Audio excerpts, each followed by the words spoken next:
Bon vespre a tothom. Benvinguts en aquest acte de lliurament del guardó de membres de mèrit del Patronat, edició 2024, els músics Rafael Subirachs i Arnau Tordera, que ens acompanyen, evidentment, amb les seves famílies. Com sabeu, cada any el Patronat d'Estudis Osonencs atorga aquesta distinció de membre de mèrit que vol honorar o reconèixer la trajectòria i l'obra que han dut a terme, ja siguin persones o ja siguin entitats, en pro del coneixement o de la cultura en qualsevol àmbit i de les arts. I fins ara s'han honorat 25 persones.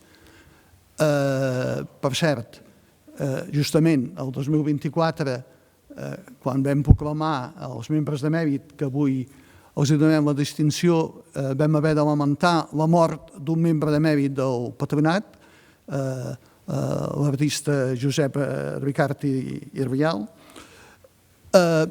i hem distingit, com deia, 25 persones i 5 entitats. Bé, el mecanisme del nomenament de membre de mèrit és el següent. El Consell d'Estudis del Patronat d'Estudis Osonencs, format per la seva degana, Anna Bach, que tenim també aquí present, i els membres de les diverses seccions d'art, de filosofia, de literatura, de llengua, de ciències, etc., fan una proposta que presenten després a la Junta Rectora del Patronat, que la pot aprovar o no. Fins ara totes les propostes han estat aprovades amb molt de gust. I s'anuncia la proclamació dels membres de mèrit de l'edició que correspon en la festa anual del Patronat, que celebrem sempre cap a final d'any pels voltants del mes de novembre. Fa poc vam celebrar la festa de mèrit i vam proclamar els guardonats del 2025, que són la Irene Solà i l'Artur Tort, una escriptora i un cineasta. I posteriorment, ja a l'any següent, es procedeix, com farem avui, a l'acte de lliurament. Generalment no ho fem tan tard. Aquest any ho fem in extremis perquè teníem la casa en obres. La casa nostra, que és el Temple Romà, fins fa poc ha estat en obres. Però és un acte que potser hauríem pogut fer en un altre espai, però ens sembla que s'ha de fer en el que és pròpiament la seu històrica i solemne de la nostra entitat. Bé, l'acte que farem avui consistirà en el següent. Primer hi ha aquesta part protocolària que protagonitzem el secretari de la Junta Rectora, el senyor Vicent Sicília, i el president del Patronat, un servidor, en què es llegirà les actes de la proposta del Consell d'Estudis, dels membres de mèrit i l'acte també del nomenament de la Junta Rectora. A continuació hi haurà una glossa musical. Normalment, quan es tracta d'altres àmbits, és una glossa verbal la que es fa dels guardonats, però aquest any el que es queia és una glossa musical i hem comptat amb la col·laboració, amb el privilegi de comptar amb el compositor Jofre Bardolet i que anirà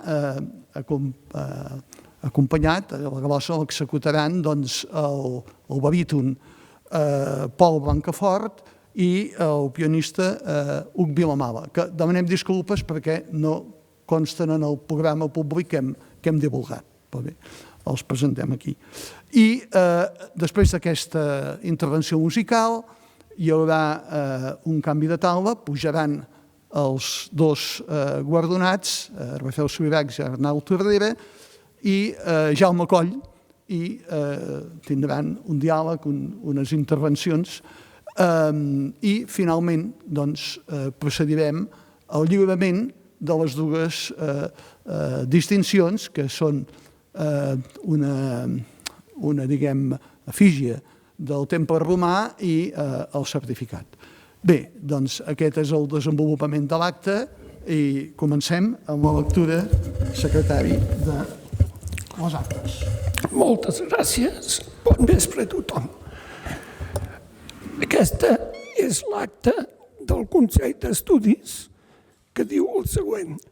El Consell d'Estudis del Patronat d'Estudis Solsonencs, amb la seva reunió del dia 27 de setembre de 2024, eleva la següent proposta de membre de mèrit amb la convocatòria del 2024 pel seu foment i contribució a la música catalana, el seu format innovador i els aspectes d'inclusió social i d'identitat cultural, es proposa atorgar aquest guardó a Rafael Subirachs Vila i Arnau Tordera Prat. L'acte aquesta segueix amb els criteris de biografia i els mèrits que el Consell d'Estudis considera que els fan mereixedors i que ara no llegiré, perquè en tot cas el director de la secció de literatura, el senyor Jaume Coll, quan parli amb ells, doncs tindrà ocasió. L'acte, com molt bé ha dit el president, l'acte d'aquest reconeixement es programarà en finalitzar les obres de restauració de la coberta del temple romà a finals de la primavera del 2025. Com podem veure, no és la primavera, ja quasi som a l'hivern, però la teulada està finalitzada. D'aquest acte lliurarem aquest certificat, el lliurarem als guardonats. Tot seguit, com no podia ser d'altra manera, llegeixo l'acord de la Junta Rectora on acceptava la proposta de membre de mèrits amb els guardonats i fem un certificat per cada un d'ells amb els quals jo mateix, com a secretari del Patronat d'Estudis Osonencs, certifico que la reunió de la Junta Rectora del Patronat d'Estudis Osonencs del dia 8 d'octubre de 2024 es va prendre per unanimitat a proposta del Consell d'Estudis l'acord de nomenar membre de mèrit a Rafael Subirachs i Vila i Arnau Tordera i Prat. I perquè consti, ho signo amb el vistiplau del senyor president, Vic, 11 de desembre de 2025, que és la data d'avui. Aquests certificats, com hem dit, juntament amb la imatge del temple els hi lliurarem al finalitzar l'acte als guardonats. Moltes gràcies.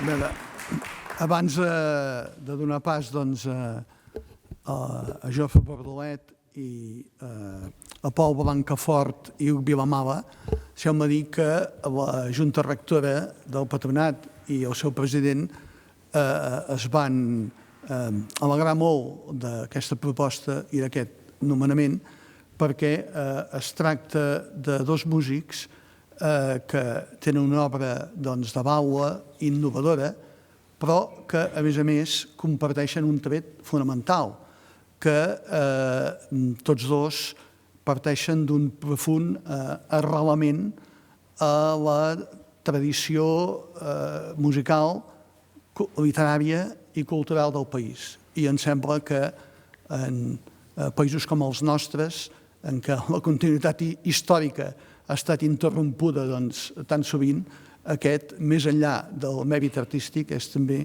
un mèrit cívic molt important. Molt bé, doncs...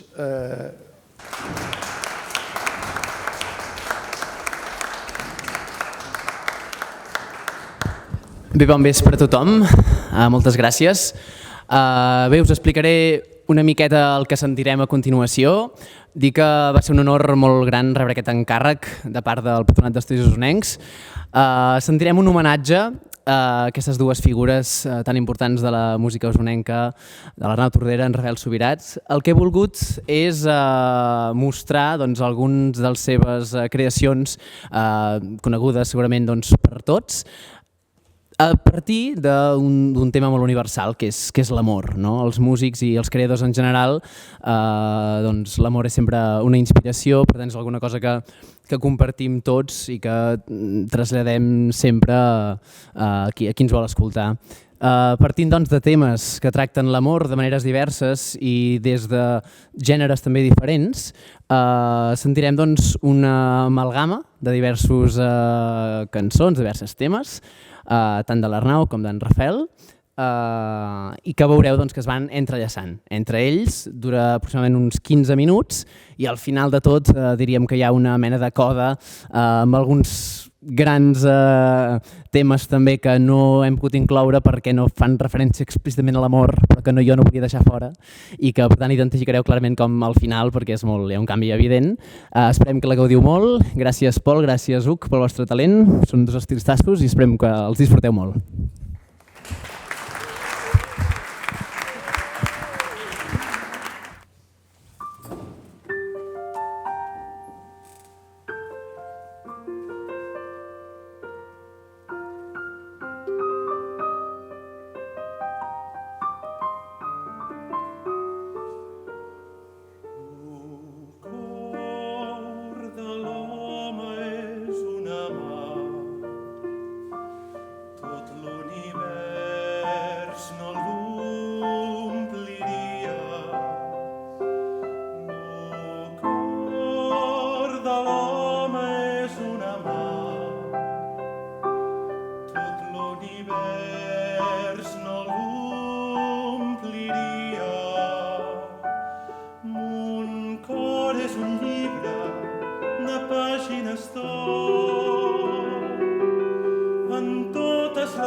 S'alçava i jo la vestia i els seus cabells t'estrenava pel cor, la carn flotant al mossec de la vida s'enorgullia de la comunió. Què més voldràs si el meu cor que et guardava ara ja és teu i elevarà el teu cant, i amb els peus nus de puntetes mirant-me. Quan corris món, el meu cor què et dirà?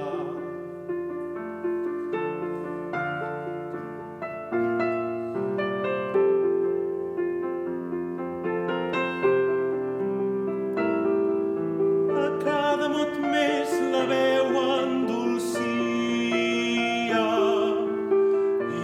jo era alhora l'heroi i l'esclau. No et deixaré i et diré el nom d'amiga.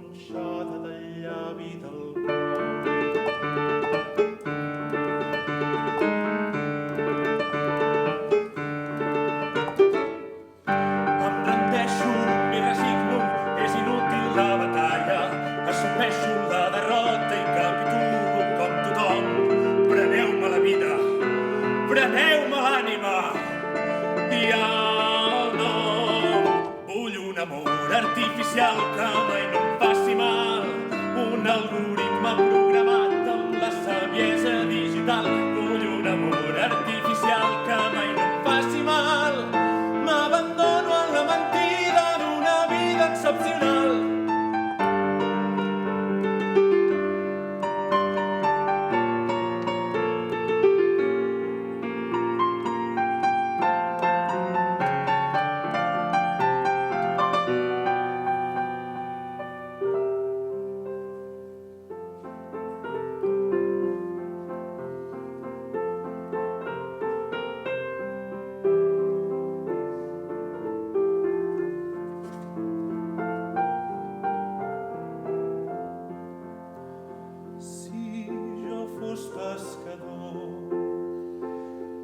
Pescaria l'aurora, si jo fos caçador, atraparia el sol.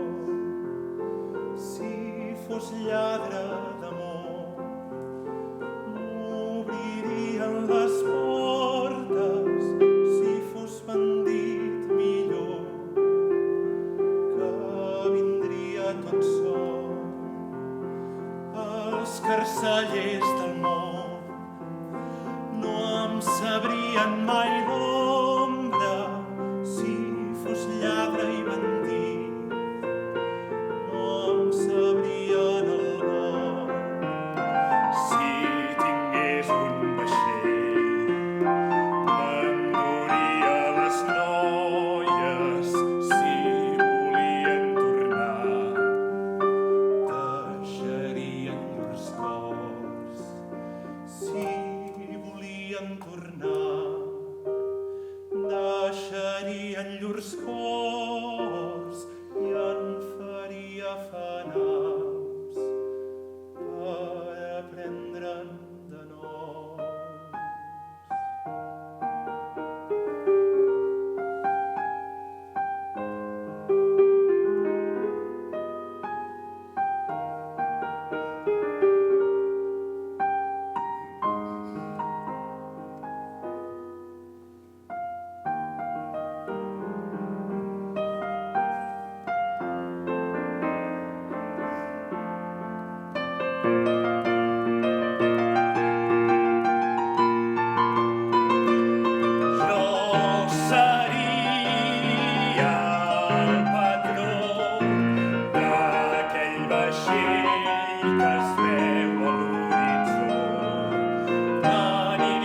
Més lluny que l'horitzó, donaria les noies al meu cor i el tornaria a prendre per donar-lo un altre cop. Noies de tots els mons, faria mirallets amb llurs ulls i els meus ulls, i els meus ulls.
s'explica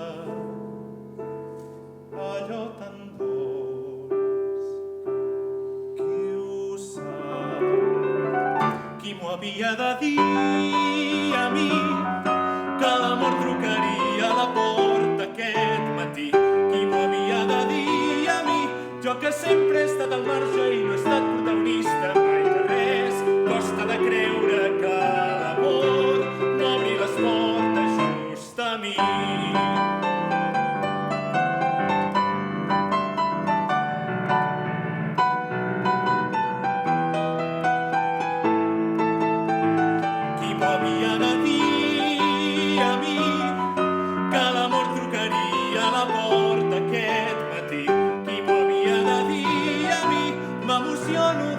Quina sort que ara ens empari el destí.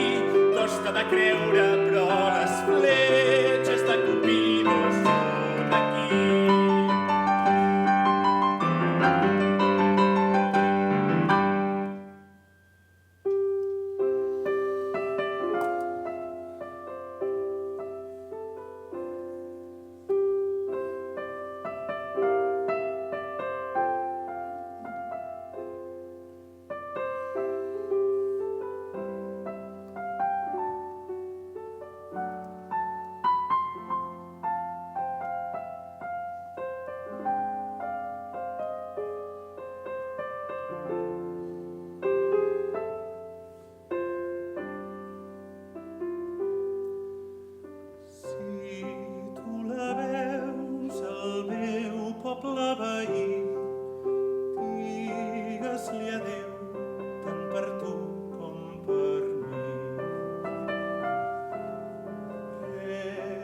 El cel que aviat pugui tornar del viatge de l'estiu que temps fa que ja el fa.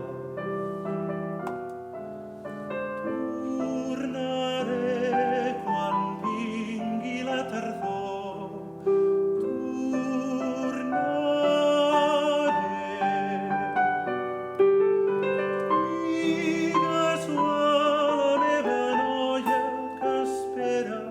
dels meus llavis mil petons, dels meus llavis mil petons. Sovint un la veu a l'ombra d'un fruiter, esperant que jo torni pel llarg camí del nord. Li diu la gent que se'n vagi d'allí, mai més tornaré, que sóc vianant del món.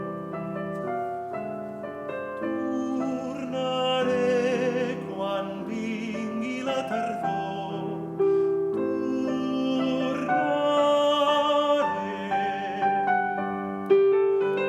Digues-ho a la meva noia que espera dels meus llavis mil petons, dels meus llavis mil petons.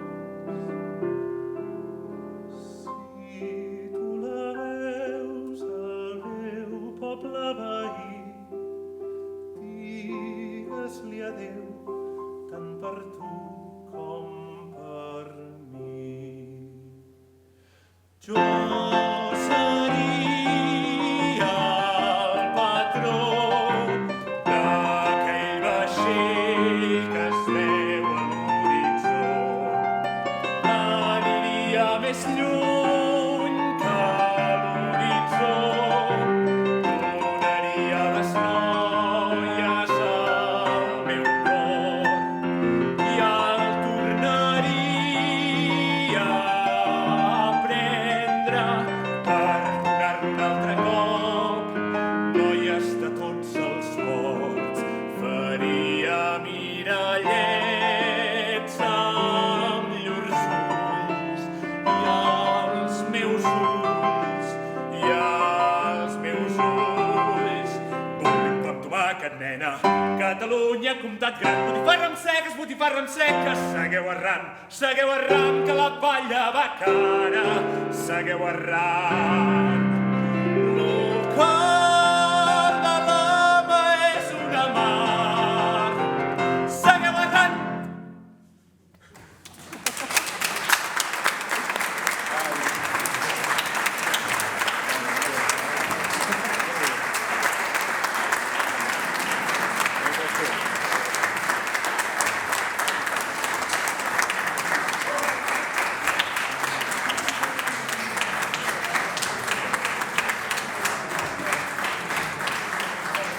Doncs després d'aquesta glossa musical que...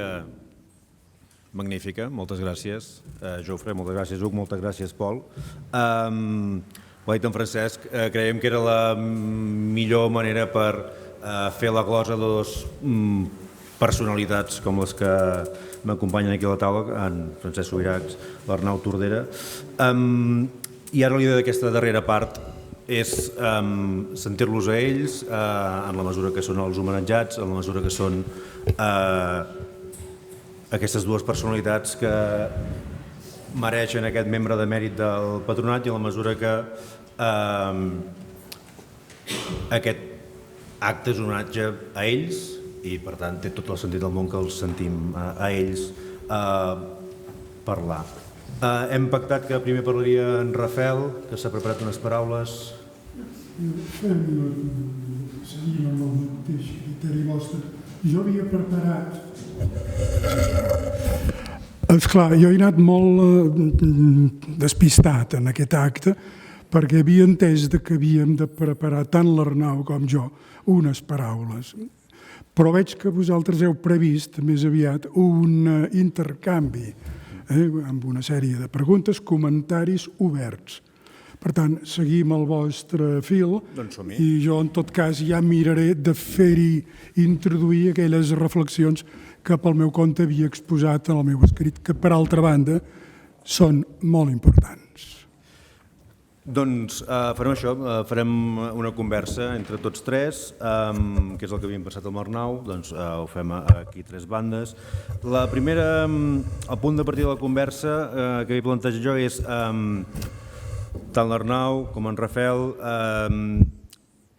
són compositors, tenen una relació amb la música que parteix d'una triple tradició, podríem entendre, una tradició que té a veure amb la idea de cançó, la cançó que ve del lit, evidentment, però amb la idea de cançó contemporània, una segona tradició, que és la tradició, com podríem dir, acadèmica, i una tercera tradició, que en Francesc ja l'ha apuntat, que és la tradició més pròpiament de la música popular catalana i la tradició més d'arrel, que tots dos, com a compositors, han tingut relació amb aquestes tres tradicions, i la meva primera pregunta és quin és el vostre punt de partida com a músics, és a dir, el vostre començament en relació amb la música i com transiteu cap a també aquestes altres tradicions que potser en un principi no teníeu previstes de transitar o com heu plantejat de fet, la vostra evolució musical, perquè partiu, en el teu cas, Arnau, és molt evident que parteixes de la tradició, el teu punt de partida és la cançó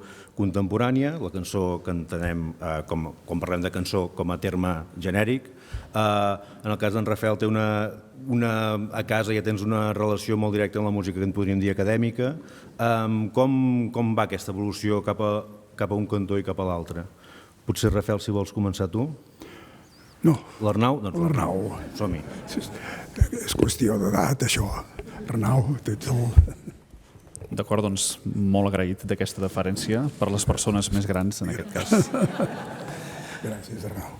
En el meu cas, doncs, en efecte, el meu contacte més germinal amb la música és en el que avui en dia s'anomena música moderna, especialment en aquella de tradició anglosaxona, perquè, per descomptat, com bé sabem, estem sotmesos a la piconadora propagandística de cultura americana i anglesa, en termes generals, i per tant, en aquest sentit, jo vaig sucumbir i subordinar-me a la tendència majoritària dels adolescents d'aquella època iniciàtica en la qual em vaig començar a interessar per la música. I per tant, d'alguna manera o altra, aquesta presència de la cançó contemporània ha estat com l'eix vertebrador de tota la meva carrera fins a dia d'avui, una carrera que, tot i que avui rebi aquesta condecoració al mèrit, espero que encara pugui ser molt prolongada en el temps i no és un moment de finitud, sinó al contrari, una responsabilitat de ser sempre mereixedor d'aquest mèrit que avui se m'atorga. En aquest sentit, la cançó, com a forma tancada en ella mateixa, com a unitat artística de coneixement, de depòsit cultural en un sentit potser més específic i concret o en un sentit més ampli, va ser el meu primer contacte i, per tant, d'alguna manera o altra, la meva especialització en l'àmbit compositiu. Tanmateix, la meva vinculació històrica amb el món de la clàssica, també en termes generals, doncs ha estat important a la meva vida, segurament en un episodi posterior, perquè d'alguna manera sentíem una atracció cap a aquest pòsit cultural històric europeu i també de rellevància important en la nostra cultura, i m'hi vaig estar relacionant de manera més important justament per necessitat expressiva. Aquest tipus de música no hi havia tingut accés des d'un punt de vista del coneixement i va ser llavors quan vaig començar a entendre que per comprendre, endinsar-me i tenir les eines per poder-me expressar en aquesta estètica i en aquesta tradició, doncs m'havia de formar, d'acord? Jo no he estat un músic que ha tingut una formació acadèmica des dels seus inicis, he estat una mica més atropellat en aquest sentit i va ser a posteriori, davant de la necessitat d'adoptar aquestes eines i aquests recursos i aquesta història i comprendre-la i fer-la meva, doncs que vaig començar també a estudiar composició i orquestració i totes les matèries pròpiament dites de l'Acadèmia Musical Europea. La meva vinculació amb la consciència catalana va ser sorprenentment l'última que vaig adquirir en aquest sentit, justament per responsabilitat i per presa de consciència una mica del pòsit que tenia com a artista, quan en efecte ja tinc una carrera notable que espero evidentment prolongar moltíssims anys més, però tens la capacitat de mirar enrere i també de jutjar-te amb certa objectivitat com a artista i vaig adonar-me que en efecte els meus referents eren els que us deia abans, sobretot d'una cultura hegemònica que té un poder de convicció i també una vàlua indiscutible, però vaig començar a fixar-me també amb el que tenia més a prop, que sorprenentment fins llavors no hi havia parat massa atenció. Això per mi suposa un doble despertar. Si en el seu moment la música em va fer despertar alguna cosa com a artista, en aquest segon moment de despertar vaig prendre consciència de la responsabilitat que té l'artista en la societat i va ser quan em vaig començar a vincular també amb la música de tradició catalana, amb la nostra música, amb la música que té un so català i que expressa una mica la nostra història. I diria que justament em trobo en aquest punt de confluència d'aquests tres àmbits diversos que tenen, òbviament, molts paral·lelismes, però que han alimentat una mica la meva carrera fins a dia d'avui. Aquest seria el resum de tot plegat. Endavant, Rafael. Gràcies, Arnau. Molt interessant aquesta teva exposició i m'ha agradat molt sentir-te-la. Mira, jo en aquest cas, com que m'havia preparat una idea, hi havia una idea força que volia que quedés ben recalcada en aquest punt, aprofitant la benentesa, més que el premi que agraeixo profundament. Tu, Francesc, has dit la importància de la continuïtat històrica en la música. Jo havia reforçat la meva tesis, i que ara d'alguna manera miraré d'exposar-la breument, en el fet de la circumstància personal. Soc fill de músic, em sento profundament fill de músic, això és fonamental per entendre's i perquè d'alguna manera m'ajudi a mi mateix a fer-vos-ho entendre. Una cosa és sentir que els estudiants estudien obres de repertori i l'altra cosa és sentir que el pare estigui cantussejant i tantejant coses. El timbre, el resultat, la intenció és absolutament diferent. És absolutament diferent. Allò l'infant ho agafa inconscientment. El toc, el timbre, la forma de viure la música és absolutament diferent. Jo no sé si és o no acadèmica, és profundament històrica.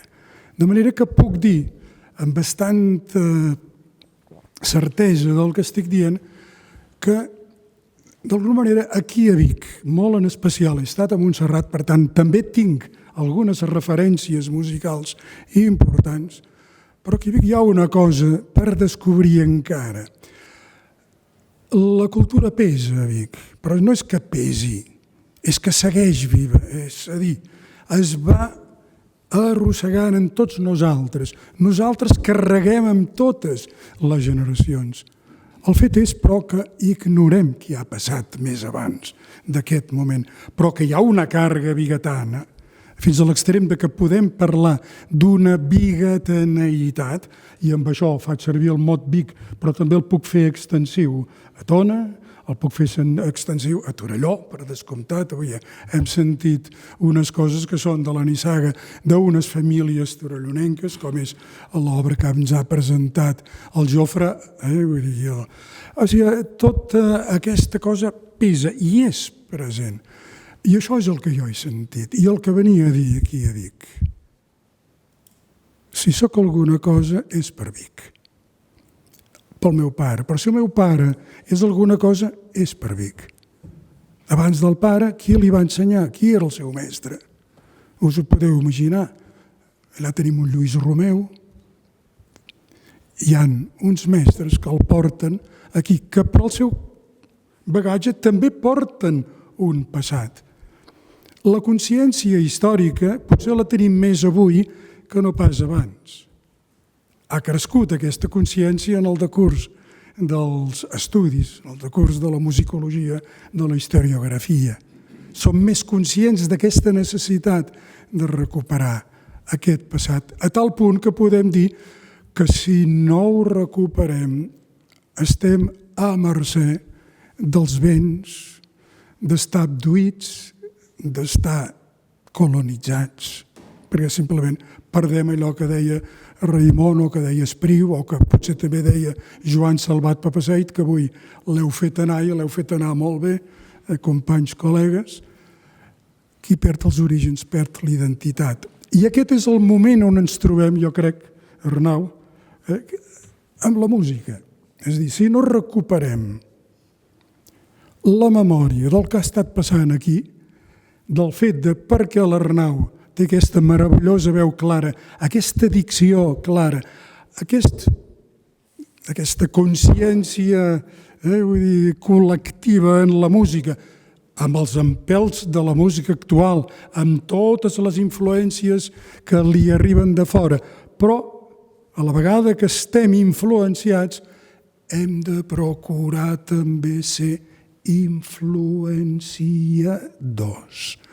I això només es pot obtenir, a més de recursos humans, de recursos econòmics, sobretot de substància.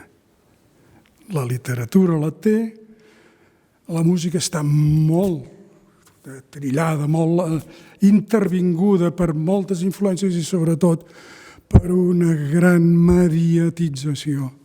Això fa que correm els músics i la música un risc de ser l'eina principal que servirà per colonitzar-nos. Aquesta era una miqueta, intentava explicar-ho a partir de 4 obres, que a més de ser del repertori de la cançó adherida en tot el que és la música popular moderna, vaig més enllà d'això. I d'alguna manera, doncs, per exemple, si aquí he pogut portar una petita cançoneta que només és una quinta part, això demana molt d'esforç. No només del creador, això vol dir molt d'esforç per una escola. Per exemple, he portat aquí el Naví de Carner. Això només és un primer acte dels 5. Això no es pot fer si no ens posem les piles, com diem en el llenguatge actual. És a dir, recuperem aquesta valentia, aquesta ambició, però aquesta cosa ha de venir lligada amb la història. Què hi ha hagut d'aquest nivell abans d'ara? Si en Jofre ha de fer una obra important, ha de poder veure les referències anteriors, si no s'anirà perdut. Enteneu? Això és el que d'alguna manera la idea, aquesta força que havia portat jo aquí, i en lloc de fotre's un rotllo ara que m'estaria 20 minuts llegint-ho, doncs prefereixo més improvisar i com a molt ho entregaré al patronat perquè sàpiguen en quins termes ho deia. Això és una miqueta, doncs, la meva petita intervenció. Està molt bé. Gràcies. Gràcies. Tu m'has donat peu, finalment. Sí. I aquí som, i estem asseguts. Fa fred, eh? No, es fa fred. Però potser està bé estirar una mica un fil que aquí tens el Naví. Tant tu, Rafael, com tu, Arnau, us heu relacionat força i molt amb la literatura catalana com a punt de partida per a la creació musical. Una pregunta possible és una mica el per què, o sigui, ja ho has més o menys respost tu, Rafael, aquest per què, però per què anar a buscar aquesta lletra d'algú altre i per què acompanyar-la de música? I com ens hi acostem en aquesta lletra, que és una lletra que està pensada per ser normalment només dita, però aquí s'entreu un suc i es dona un tercer producte, que és aquesta cançó, aquesta obra sinfònica, aquesta òpera, aquest tercer producte, que és una cosa que és diferent de la música sola, que és diferent del text sol, que és aquesta música amb lletra. Com us plantegeu aquesta relació amb la literatura catalana per crear més cosa? Arnau? Em servirà una mica d'aigua. En aquest cas, l'experiència de compondre sobre un text poètic, sobre una matèria artística que ja ha estat pensada i està acabada en ella mateixa, al marge de la lectura, naturalment, és sempre suggestiva per un compositor i en aquest cas també per un lletrista com la meva persona, que estic acostumat potser a dialogar només amb mi mateix. Aquí estableixes això, un diàleg amb una altra obra, fins al punt que naturalment estàs tocant un material d'enorme sensibilitat, és l'obra d'un altre autor i per tant el respecte i d'alguna manera l'honor no s'ha de veure pervertit en cap dels sentits. Per tant, en aquest sentit diria que el respecte cap a l'autor és primordial des del meu punt de vista. Llavors, m'agrada, com a músic, sempre ho intento portar naturalment cap a la meva banda, doncs m'agrada en aquest cas sempre referenciar-me a una anècdota de Verdaguer i Amadeu Vives sobre la qüestió de musicar un text d'un altre. Es veu que està a mig camí entre la llegenda i la realitat, no sé si l'estudiós de la matèria em podrà corregir, però en una trobada d'aquestes barcelonines entre Verdaguer i Amadeu Vives, doncs Amadeu Vives se sentia enormement cohibit per la grandiositat de Verdaguer a l'hora d'escriure de música els seus versos i Verdaguer li va dir que no patís, que en realitat el text era només el penja-robes de la música que d'alguna manera o altra havia de donar-hi forma, que era la mà del músic qui donava forma a aquells versos i n'extreia alguna cosa més que aquells versos ja portaven. Avui, per exemple, han sonat algun dels versos de Verdaguer que he tingut l'honor de musicar i m'agrada pensar en una imatge per mi molt reveladora. Quan tu musiques uns versos, extreus una música que no és teva, sinó que comparteixes amb l'autor d'aquell text, però també és possible que aquella melodia pugui ser percebuda sense el text. I no deixen de ser aquells versos, no deixa de ser una melodia que ha emergit justament de les paraules que fins i tot amb la seva absència tenen aquesta càrrega musical que tu com a compositor només pots abastar a partir del diàleg, a vegades post-mortem, amb l'autor. En aquest cas és una imatge bonica que m'agrada ressaltar i enfatitzar quan tinc l'oportunitat d'explicar-ho. Aquesta melodia de Lo cor de l'home és una mar, per exemple, és una melodia que ha emergit d'aquests versos. Sense aquests versos aquesta melodia no existiria. És impossible. I és una imatge bonica.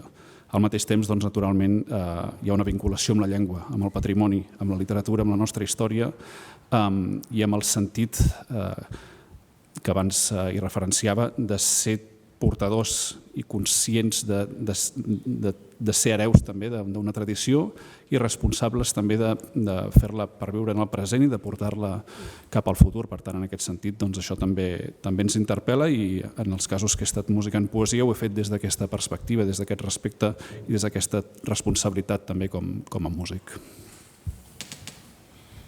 Està bé. subscric, vull dir, també és el mateix que em trobo. Jo aquí només a títol personal, des de la meva experiència, vull dir, he de dir o he de fer la confidència. Jo sóc una persona que d'alguna manera he mamat molt la música, sobretot centroeuropea, alemanya. Per tant, jo somiava per a Catalunya i per a la música catalana que fóssim Brahms, Beethoven, Mozart, que tinguéssim una cultura alta. Si aquests països de tradició luterana o dels països centroeuropeus, bàsicament, em refereixo més potser, que és la que més he conegut, per la influència, per el que escoltaven a casa i els amics del pare, també eren més influenciats per la música germànica que per la música anglesa, per exemple, que la desconeixíem, desconeixíem Britten, per descomptat, però és que també desconeixíem el barroc anglès i en canvi coneixíem perfectament Bach, coneixíem Brahms, el pare li agradava molt Brahms, Schumann, Schubert, per tant podríem dir que potser és perquè Vic, insisteixo Vic i voldria que no marginar les altres poblacions. Parlo de la ciutat de Vic. És molt austriacista, diríem, que sembla que porta aquesta càrrega, així doncs també es nota en la música. Per tant, jo, de menut, com tots els petits, com tu Arnau, com tu Jaume, tots hem imitat els grans i fem el que fan els grans. I si als grans els agrada allò, doncs fem allò perquè els agrada als grans i ho adoptem. O sigui, jo arribo a la música influenciat per l'acció dels grans. I això m'ha donat cos. Després jo mateix he agafat volada pròpia i m'ha quedat lo pitjor de lo pitjor, que és l'ambició. Ambiciono per la música catalana això. Mozart, Brahms, Bach, poseu-li els noms que vulgueu en aquest sentit. I per això faig el que faig. O sigui, és un trauma infantil, enteneu? Em ve així, això. Val, merci. El problema d'això és que podíem anar fent fins l'infinit. No acabaríem. I no acabaríem mai.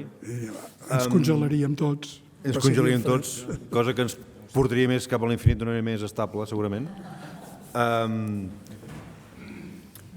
Potser, no sé si podem cloure aquí la conversa, no sé si teniu alguna cosa que us hagi quedat al pap o algun darrer comentari. A mi m'havies dit tres qüestions. És que la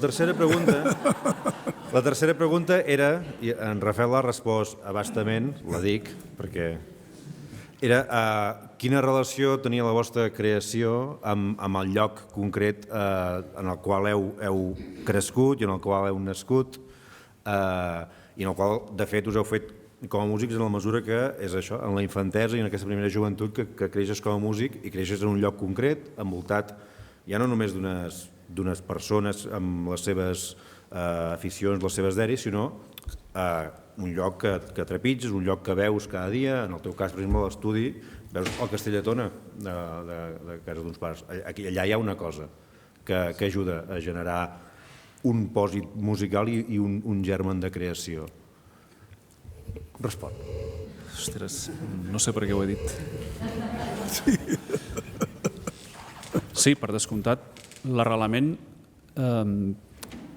i la consciència de pertànyer a un territori concret, en el meu cas, ha anat emergint a mesura que he anat desenvolupant la meva obra i en la mesura també en la que he estat testimoni de la circumstància del nostre país, del nostre context i en l'acceptació d'aquesta responsabilitat que us comentava abans que com a artista he anat adquirint i m'he anat adonant que és important. En un estadi iniciàtic un compon una mica més a mercè dels seus gustos i de les seves influències més primigènies, però a mesura que va consolidant una obra i percep que una obra té incidència també en un públic, doncs això d'alguna manera o altra va fent emergir una responsabilitat.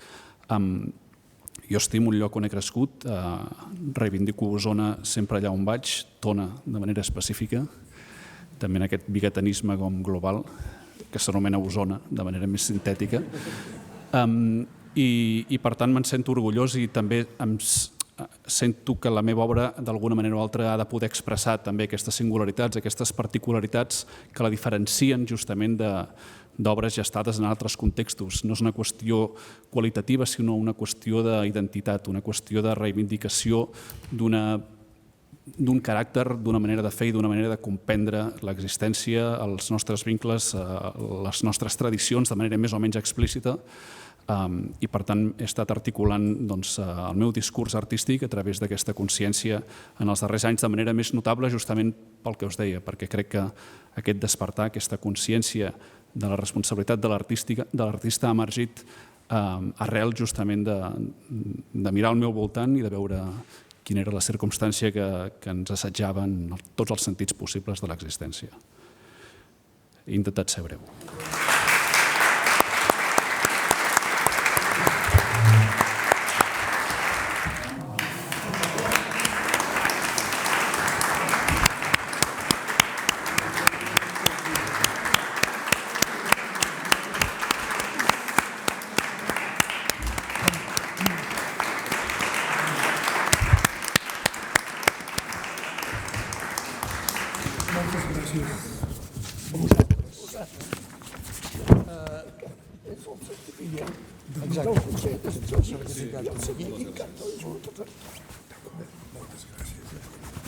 Doncs, en fi, ha arribat el moment de cloure l'acte. Ha sigut un acte càlid en un ambient gèlid. Moltes gràcies per haver vingut, enhorabona. I, a veure, us convidem a un acte musical que el Patronat organitza cada any, que és el concert de Nadal, el 21 de desembre. I que té aquest any, com sempre, un programa magnífic que... Vine. Vine a explicar-ho aquí, que no et sent... Núria Iats, la responsable de la secció de música. El concert serà a càrrec del cor Noctes, un cor de Barcelona, que porta la Marta Mauri, també usonenca, i que tindrà també la seva cosina, que és Mauri, violista, que està corrent per Europa i en un nivell molt alt. Parlàvem de menció, i estarà basat en això, en cançó catalana harmonitzada de maneres diferents, en timbriques